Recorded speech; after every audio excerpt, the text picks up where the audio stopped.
I am so excited to introduce you today to Ellen Goodwin.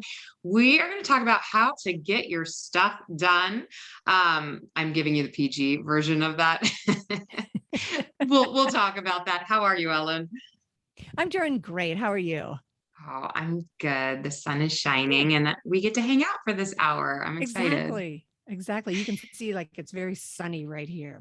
Yeah, we both have it shining in. And I just feel like every time I'm so thankful. That is one of those like simple gratitudes that I shout out every time that I walk out of my house and the sun is shining. I'm always like, thank you so much for shining Yes. today. It really Yes. brightens the day. Yeah.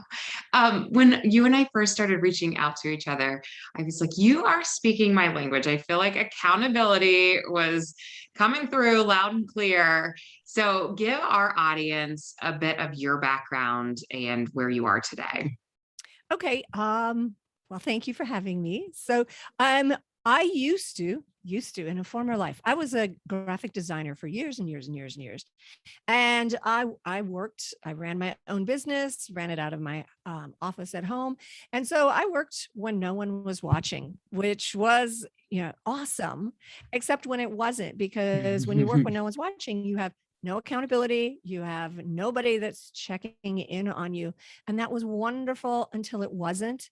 And there was a point where I just started missing deadlines. Clients love that. They really love it when you miss their deadlines. They don't. They don't. Little sarcasm. They do not. So, I kept missing stuff and I started losing clients, almost lost my business.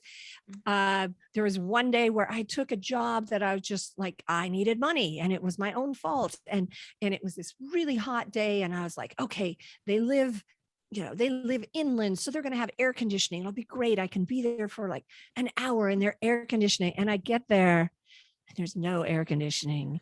And there's just this sad little fan going around. And I'm sitting there, sweat's going down my back. And I'm like, uh-uh. I have got to turn this around. And that was when, I just say that was like the pit of procrastination. That just Yeah. took me to the bottom. And from there, I was like, okay, we got to figure this out. And I started doing a lot of research and education and training, pulled myself out of there. Put together systems, tools to overcome procrastination, build better habits, be more focused, big key, have accountability, and get my stuff done. And, I got my business back on track, and my clients, my friends started noticing what was going on, and they started asking me, hey, I need help here. Help me with this stuff. And so I just left the graphics world, started working, training, speaking about productivity, accountability, focus, energy management, all those great things. And that's where I am today, sitting in my office talking to you. I love this story. And isn't that how it always comes together? It's like because it makes so much sense in your own life and other people are seeking it out of you as well. It's like, Exactly. ding, there's the Exactly. light bulb moment. I Like, know. this is Yeah. me. You can't see the Yes. light bulb at that point in time, but it had to be better than that sad little fan. Yeah, I I still love see that you that had in that my experience. nightmares. My moment like that was I was working in a hospital and I would go in and counsel individuals. And when you're in acute care like that, a lot of times they're under a medication at the moment that you're going in because they're only there for a day or two. And I'm like, I am pouring my like heart and soul into these patients, and there is a really good chance that they don't even remember our conversation. It's like there's got to be a different way. And then I experienced outpatient counseling. And then from outpatient, my people just kept going, I know what to do. I just need to do it. And that's how my accountability piece came in because I'm like, that's what Yes. I like. I like holding people's feet to the fire. Like, let's get to that end goal. Let's do it together. So, Right. anyways, Hold their I feet to love the your fire and story. they Thank you. know it. Yeah. They know that you're holding it. Was that a bad dream? No, I was just drugged. Yeah. Right. Yeah. So funny. Okay. So you're at this point in life. I I am. feel like I know our listeners are going, so tell us, what were those steps? Like, how did you all of a sudden go from losing your business, almost losing your business, to what started to chunk into place that was working for you? Number one for me was overcoming or dealing with procrastination. You never really overcome it. You're like, you have to have a plan. You have to have, okay, I'm not going to procrastinate today because I know that I can do this, this, and this. I can identify why I'm procrastinating because a lot of times it's fear. Fear is like the number one. It's like fear of failure, fear of success, which is a really odd one. And the big one is like fear of not knowing what to do next. We don't try new things. We don't do new things because we're like, I might not do it right, which is such an adult construct that, like, little kids, they're like, I'm just going to do it. And you know what? It might hurt. They don't even know, but yeah, they don't care. And, Yeah. and as adults, we're like, oh, I have to do it right. No, you don't. You just have to do it. And I know like your people are all you're listening that they're into fitness and health and it's getting to that, oh, I need to work out. I need to go do this today. Maybe all they have to do today is walk for 15 minutes. But it's that putting the shoes on, walking out the door Mhm. and knowing why we put that off. We have a little part of our brain. Oh, I'm sorry. Go ahead. No, I was going to say you answered my question right before I asked it, but it is that like, where and why does the procrastination start in the first place? Well, we have, in our brain, we have all these lovely things. We have our limbic system, which is where our fight and flight response lives. Our emotions all live there. I call the limbic system my 3-year-old because the limbic system is a little like a 3-year-old. It's like, no, no, no, no, no. I don't want to do that. I don't want to do that. Especially like putting on my shoes to go out and walk for 50 minutes. I don't want to do that. So you have to play with that 3-year-old. You come up with games, you come up with strategies that, work with a 3-year-old. They placate it, or you do a little end round around it and they don't even recognize that you've done it. So it's playing with that 3-year-old in your head, which Oh my goodness. That's such a fun way to look at that. And it's so true because we talk about, what are ways that we can almost trick ourselves into getting the shoes on, or like I'll sleep in a sports yeah. bra just so I don't have to take that extra step in the morning. And it's a deal breaker for me. And it's so dumb, but like, But it works. yeah, it works. Right.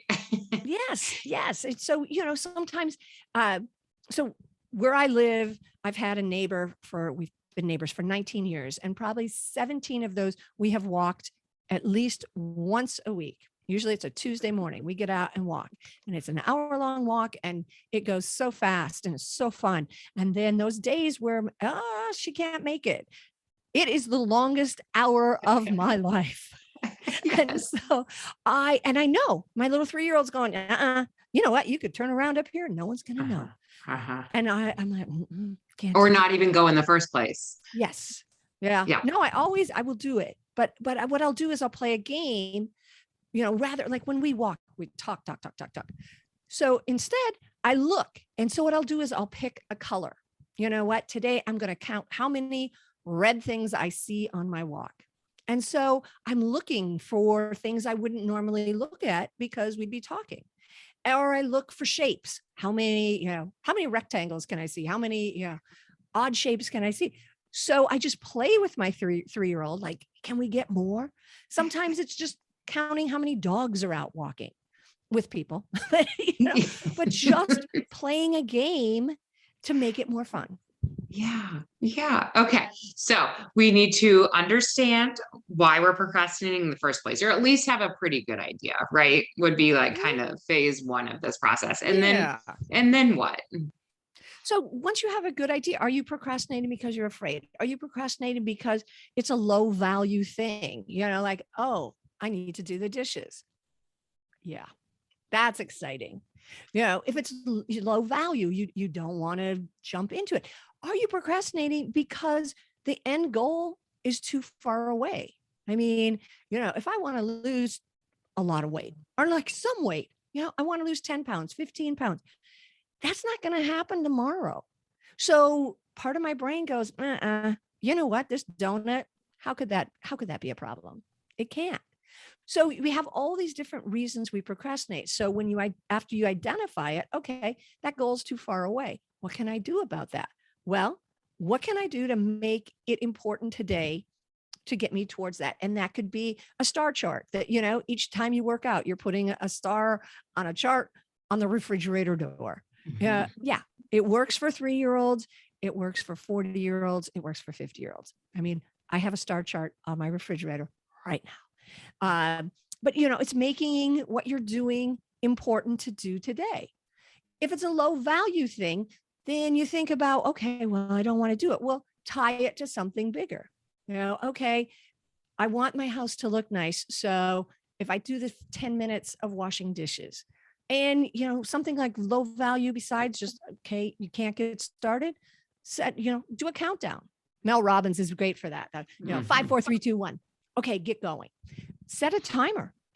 Set a timer for 5 minutes. And when it goes off, then you have to go.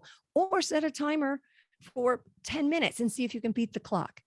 Make it fun to do the things that aren't fun. Okay, I've got to fold the laundry. How fast can I do it? Can I do it faster than my timer? So Yeah. it's identifying what you're dealing with. Is it too far away? Is it low value? Is it something you're afraid of? Why are you afraid of it? Figure that out and realize that if you just take baby steps, you're going to make progress.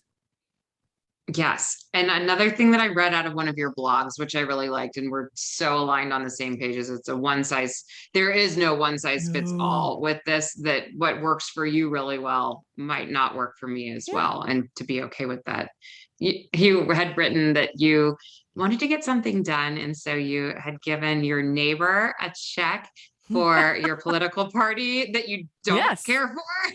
And if That's you one of didn't my get it favorites. done, yes. That's one of And my favorites. It's putting your money where your mouth is. And this works usually for bigger projects, but I mean, you could even do it for like, I'm going to work out, in the next 2 weeks, I'm going to get 8 workouts in and, you have somebody that's your accountability partner. So for this case, I was putting a workshop together and I just was making no progress. So, because again, far away, Mhm. what's the reward today? So I went to my neighbor and I'm like, okay, this has to be done. And this is what it needs to look like at the end of 10 days, 2 weeks. I can't even remember. We gave me just short deadline. And then I wrote a check to the political party I do not believe in, but she does. So this is why it's perfect. And, put it in an envelope, self-addressed, dressed and everything. And then if I didn't get my stuff done, when I went to at the end of my time frame, she was supposed to mail that check. And every time I thought about procrastinating, thinking, oh, I'm not going to do it. Oh my gosh, I thought about that money. And it was Yeah. not an insubstantial amount either. Because that's the Yeah. thing. It's not like $10. No, it was a lot. And, I got my stuff done because I knew she was watching. She was checking me out. So that's a great one to do. Someone holds the money, but you're giving it not to them, but someone you don't like. Yeah. Yeah. That is Yeah. hysterical. I've never heard of that. And yeah, that would light a fire under my bum too. Definitely, definitely. I've worked with so many people and we've done that. And it's not hard to find people, it doesn't have to be political. It can be any organization, it can be a charity, it can be anything you don't believe in, but they're going to get your money if you don't get off your bum and get your work done. Yeah. Okay. Give us an example of things that you've heard working well for other people that you're like, that would never work for me, but it works well for them. Oh, with accountability? Yeah. I know this is tough. That's a tough one because I mean, accountability. I used to think that accountability was like people judging me, and then Mm. I realized, it's people helping you. So yeah, I'm just all the accountability. One I used to think wouldn't work, but it really does, is like telling people. I'm gonna, you know what? I have to have a blog post written by 2 o'clock, and I'll post that on social media. And then at 2 o'clock, people can did you get it done? Did you get, or I have to come back and go, And I never thought that would work for me because that would just feels like, really? Sure. Yeah. Yeah. Yeah. Yeah. So But I was like, it does help. And it then there's a fine does. line with that too, where like you can't put your pressure too high or else that can stagnate people as well. But again, like what works for you. Yeah. I just finished, and when I say finished, it was a very finite time. I worked with a client that was studying to take his law school exams, and he was not doing well. He was just like, I might study today. So in September, we set up that, we'll talk like once a week, but every day he had to text me how much he studied the night before because he would study late. And I'm like, don't tell me. I'll be in bed. But he had to tell me every day what he did. And it worked great. He missed 2 days out of 60, which I was super proud of. He's taken his test. Now we're waiting to find out. Oh my goodness, that's so I cool. know. Yes. Do you ever find this that people are like, I can't believe I'm paying somebody to hold me accountable? All the time. All the time. People are like, I should be able to do, why would I pay you? And I'm like, that's, you either want to get your stuff done or you don't. And we're Yeah. terrible at holding ourselves accountable. It really, it is, we do, as much as we hate it, it's really good to have someone in theory looking over our shoulder. It's the Hawthorne effect. We work better when someone's watching. We all Mhm. drive better when there's a police car behind us. Yeah. Yeah. Such a good point. Yes. And thinking of your old self and then the fact that you have two books out in the world right now, like, did you ever I think only have one. you only have one? What was the done? How to work when no one's How to watching? done. That's my book that's my Okay. book. And then I thought there was a how to get your stuff done. No, No, but that's all the same book. There's a all the same workbook book. coming out, but it's not there yet. Okay. Okay. So when you think back before you wrote a book, because I've written a book too, and I feel like that process, like talk about needing some accountability through the Oh whole yeah. process. Would you have ever thought that you could have gotten to that finish line without some accountability in your life? No, because it's easy to just like, oh, you know what? This part's not working. I don't feel comfortable with it. I'm going to put it on a shelf and no one's going to know. Yeah. I had my Yeah. husband every once in a while going, so when's the book going to be done? And who did you use as your accountability through a process like that? Well, my husband was a lot of it. And then a mastermind group I was in. So, I'd just be like, hey, these chapters, I'm going to have those done, or I'm going to have them edited. And this is where we're going. So, and then, I had the readers that my advanced reader team. And I told them like, hey, there's going to be a copy this date. And that's pretty scary. Mm-hmm, mm-hmm. I know. That's what I felt like once I shouted it out on social media to say, this is happening and we'll do a book release this day. Then it was like, okay, you have to do this or Yeah, else you're going to show up to all these people. exactly. Oh yeah. And I couldn't do that. Oh, here's a book on productivity. Yeah. I didn't get it done. Yeah, yeah, true. No one will ever listen to me ever again. No. Sorry. I procrastinated. Right. It'll be here one day. You'll be fine. What do you want your readers to take away from your book?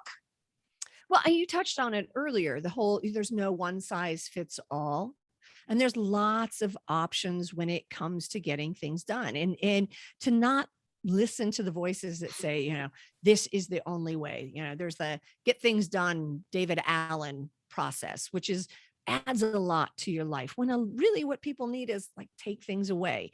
And there's, the Franklin Covey here, we're going to manage our time, when maybe your thing is not, you need to manage your time. It's, you need to manage your energy. Totally different things. But when you manage your energy, you can manage your time much, much better. Because I could manage my time. I could block out this is what I'm doing for 15 minutes. And then I'm doing this. But if that time comes and I am just drained, I've just had that morning where all of that happened, I'm not going to get anything done. But if I manage my energy, all of the things I've kind of timed for, they're all going to happen. Go into more of managing your energy. Can you give tangible examples there so people understand what that looks like? So you want to know what your energy levels are. For the most part, people are, we call them early birds. And it doesn't mean you're getting up at 5 a.m, but you're not going to bed like at 2 a.m. So we have this energy level that starts pretty high whenever we get up. It stays high and then it decreases about midday, or what midday looks for us. And then it goes back up sort of closer to like what we would call dinner time. So, So we've got this arc. And if you're a night owl, you have the same arc, but it's backwards. Mm. So you have this little dip and then you go up. So we all have this energy pattern. So knowing what yours is super important. That's the first step. And that's easy. Just, for 3 days, every half hour, you write down 1 to 10, where you are in your energy level. After 3 days, look, and you'll be able to see like 8, 9, 10s. Oh, look at that. For me, between 7 and 11 in the morning, boom, that's creativity time. That's when I'm knocking stuff out of the park. I'm not doing emails. I'm not filing papers. But then in the afternoon, I hit that oomph. And so I'm low energy. So I know that I can do tasks that don't require a lot of, for me, creativity. And then, towards the end of the day, yep, I get excited, do some other things. So first, what your energy pattern is, and then you work with it. You schedule as best you can, because I know some people, they're working for other people that are like, nope, you've got to go to a meeting during your high energy time, which is Right. a huge waste. But it's starting to schedule, I know this is my creative time. This is when I do really good stuff. This is my other time where I can be on the internet. I can research. I don't have to have a lot of things going on. So I schedule for those, and I will plan for them. When I have high energy and I think of things that need to be taken care of, I might just put them on a low energy list. Because if I've got lower energy in the afternoon, I am not coming up with ideas. I'll just sit there and go, I could do this. So it's planning your day out so that you take advantage of your good energy. And this applies for everything, it's like working out. There's different reasons, if you want to work out in the morning because that energizes you, that's great. If you work out after work or the later in the day, that's actually better for you I'm going to get this wrong, for putting on muscle. I think morning is your more consistent as far as being energetic. And I probably got those completely backwards. No, I was just gonna say, everybody always asks when's the best time to work out, and I always say when you'll do it. When That's exactly we right. can get so caught up in the details of this is a better energy burning, or before we Yeah. go to bed, before when we first wake up because we haven't eaten anything, and I'm like, all this mumbo just when will you do it? And When will this you goes do it? back to the scheduling thing, right? That Yeah. yeah. Yeah. So it's just, putting together your day as best you can. And then if you're someone that let's say you're working in an office job and other people are in charge of your schedule, it's just knowing that, let's say you are in meetings in the morning and that's your high energy time. Well, as long as they're not back to back, and you've got time in between, knowing what to do hey, you've got 15 minutes. Well, how are you going to use that high energy 15 minutes? And being aware of it and doing high energy things during that time. I love the idea of making lists like that too, so that you're not trying to really think through it every day. It just starts to become a little more innate that this works well at this time of the day. And that Yeah. goes on this list. Like I do emails in Carline because that's a time suck for me during a time that I can be at my desk and really, like you're saying, energetic Yeah. and creative. Carline doesn't matter if I'm just scrolling through emails and getting through them. So Right. yeah. Right. And and it's using your focus. I mean, that's the important thing with your energy, especially if you have a short amount of time, is really knowing how to just shut everything down, focus on one thing. And even if you've got 11 minutes, boy, you can knock a lot out in 11 minutes. If you just, I set a timer. I do kitchen timers that tick Mhm. so you can hear them. And that's my focus time. I write down on a Post-it note, this is what I'm going to get done. And anytime I start wandering off, Squirrel. I come back. Score. Yeah, exactly. I come back to it. Yeah. Okay. You have a podcast too. I don't want to forget about this. Faster, Oh, yeah. Easier, Better podcast. Tell us about it. Faster, Easier, Better Show podcast. So it is a short, there's 7 to 8 minutes long episodes. I do it with my podcast partner. We actually went to art school together back in a previous century. Seriously. But he's an efficiency expert. I deal with productivity, and we pick one topic and we do a deep dive into it so that by the end of 7 to 8 minutes, you have some ideas of what you can do to deal with that right away. Whatever what's a problem, what's a situation that you're dealing with. So you can walk away and you've got some ideas, because again, no one size fits all. Give us a favorite topic of yours, just so we can really understand this. Oh, Do, I'm huge on focus, on doing the focus. Like I mentioned, setting a timer, I call it a sting, which it just helps you to remember what you're focusing on. You set a timer, you select one thing, that's the S, you set a timer, you ignore everything else, take no breaks, and then give yourself a reward. And that's what you do for every focus session. So I just believe, if I didn't focus when I was writing my book, it wasn't going to happen. More than accountability, focus. Oh, I love that. Yes. And there's so many times that you have to like almost say it out loud to yourself, not right now, right? Like I can see that. And we all do it. We pull up I sit down at my desk, pull up my email, and all of a sudden that rabbit hole where you can be like, I need to check this. And all of a sudden you're on Facebook or you're like, how did I get here? How am I looking at? Yes. Right. So something you can do for that, especially this will go back to focus, but anytime, is when we're doing stuff, that 3-year-old doesn't like us to focus, that 3-year-old in our head, because like, we're not doing fun things, we're focusing. And it's like, and it comes up with, you have to call the dentist.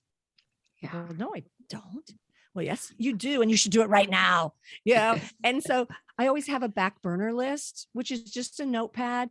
I've got a pen right there. And anytime stuff like that comes up, I just put it on the back burner list.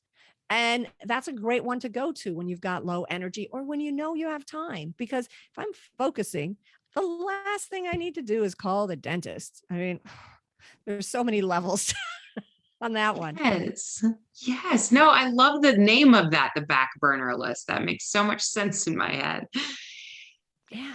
And again, it comes back to utilizing time well spent, because you have these lists going, that when those little moments come up, where I describe this to my clients as when we feel like we're spinning, like when we stand in the kitchen and spin because laundry needs done and dishes needs done and work needs done, and your lists are stopping the spinning, and you know exactly what to look at to start checking off those things that will get you out of stuck phase.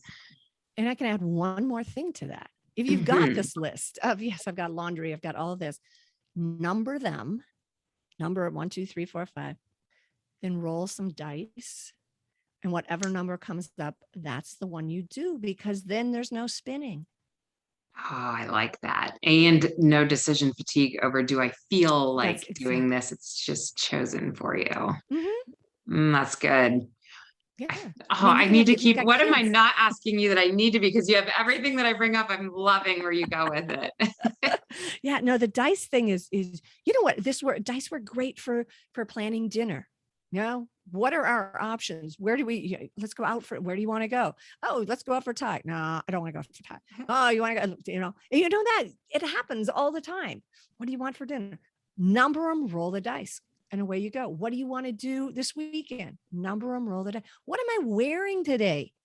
Number your clothes and roll the dice. It's just, you spoke of it, decision fatigue.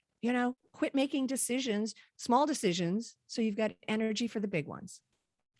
Yes. And you do fully believe this let's go back to the energy talk for a minute, because we all have a certain amount of energy that we can expend in the day, and we can push past it with caffeine sometimes and kind of start to get unhealthy with trying to grab more energy. But at the end of the day, I guess I just want to know, what else do you have on energy that you feel like could be really helpful tips for our listeners? Oh, be strategic with your breaks. Don't just don't work through where you're, I'm just going to power through this. No, plan breaks. And again, I go back to timers, and especially opposite breaks. So if you've been working, let's say you've been writing or, doing a lot of mental work, then take a break that's physical. And that could be walk around the block, do some sit-ups, do some squats, personal dance party, whatever, but do something physical so your brain rests. But if you're doing physical things, you're stocking in a warehouse, you're doing cleaning out the garage, whatever it is, take a break that's mental. Sit and do a crossword puzzle, watch a fun video, but be strategic and plan for your breaks. Don't let just your breaks just go, what am I going to do? Be strategic with them. And that will help you, maintain energy levels. When you look back at old Ellen, the procrastinator Ellen, and you look at how far you've come, would you have believed it in that moment that you could be where you are today? No, no, that's a wonderful question, but no, I wouldn't. I'd be like, oh, I'm going to be stuck here forever. Yeah, because I think that's where I always picture if I'm sitting on the other end just listening, and that procrastination or decision fatigue is like all consuming. And sometimes that's because depression's part of it or anxiety is part of it. And just again, like building that hope that there's not a lost cause, right? Like you feel like everyone is capable no matter what their barriers are of implementing these tactics. Absolutely. And never Yeah. underestimate the power of one baby step and of consistency, because Mhm. consistency is how it gets done. If I want to get better at push-ups or getting, I'm not going to just wait and on the weekend knock out 50, 100 of them. Mhm. No, I'm going to do 5 every day, or I'm going to, work up to 5. That might not happen right away, but the consistency was where things happen. And the baby steps, that's, it's just that one little thing. Right. And we just keep hearing this. And I think it's so good to keep hearing this from multiple professionals that it is baby steps. It's practice, practice, practice. They're not going to pick up your book or listen to this podcast and all of a sudden tomorrow be like a changed person. We No. have to your point, implement daily and believe Yeah. that each small little step will get us there, darn it. Yes, it does. It is those baby steps. That's all we've got. So do it. Right. And to our listeners, this can transfer over into like all facets of life, right? Everything. Yeah. Everything. Yeah. This is not just business. It's not, it can be everything in our life. One more Yes. salad, one more Yes. piece of fruit, one more Yes. push up. Yeah. Right. I thought this was interesting. So I'm going to circle back to it for a second, but you mentioned that people can actually have a fear of success. Mhm. What does Absolutely. that look like out of tangible examples there? Well, if I do this, I might be successful, and then it's going to be more work. If I, do this, uh, if let's say I'm successful at losing 30, 40 pounds, who does that make me? Am I going to be a different person? If I write a book and it's successful, what is that going to mean to my career? Is my husband not going to like me? As my family, I'm not going to have time for my family. Our brain can come up with all sorts of things. Mhm. And again, that's that's a stopping thing that we don't have to listen to. Let's, what?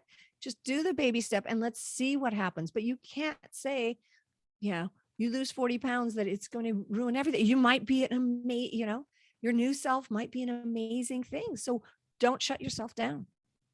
Yeah, so good. Thank you. Beautiful description of that. And I think it's just so interesting to think that success can be a barrier and it's real. I've seen it through my clients as Yeah. well, but Oh, I'm sure. definitely one. And the insight building. Thank you for bringing that up because that is, if we don't understand what our first barrier is and why we're doing what we're doing, we don't know what Yeah. to work up against, right? Yes. Yes. Yes. Okay. So we have your podcast, we have your book, you've done TED Talk. What was the title of your TED Talk A again? TED Talk was, like, why would I just drew a blank on how dive bars can change your life. Yeah. So anyone going, what? You need to go listen to it. You're Yes. so fun. And what's your favorite way for people to find you or reach out to you? To reach out to me, you can you can just email me. I answer all my own emails. Ellen at What? ellengoodwin.com. I know, but I don't do it during my high energy time. So, Yeah, I love it. but yeah, so that Ellen at ellengoodwin.com. My website's ellengoodwin.com. And I'm pretty much Ellen Goodwin on all the socials, Which makes it so easy. Thank you. And except for all of that. Instagram. Oh, Instagram, what's I'm Instagram? done the book, done_the_book. Okay, good to know. And all of that will be in the show notes. I always ask my guests this, but sending us off here, if you could wrap your arms around our listeners and just like something that you pray or wish that they could hear out of you today, that they walk away with this one nugget, what would that look like? Believe in the baby steps. Just take the baby steps consistently towards whatever it is you want to improve, be, do, and just believe in that. Amen, sister. I love that. Thank you so much for joining us You're so today. welcome. Thank you for having me. This has been great. So fun.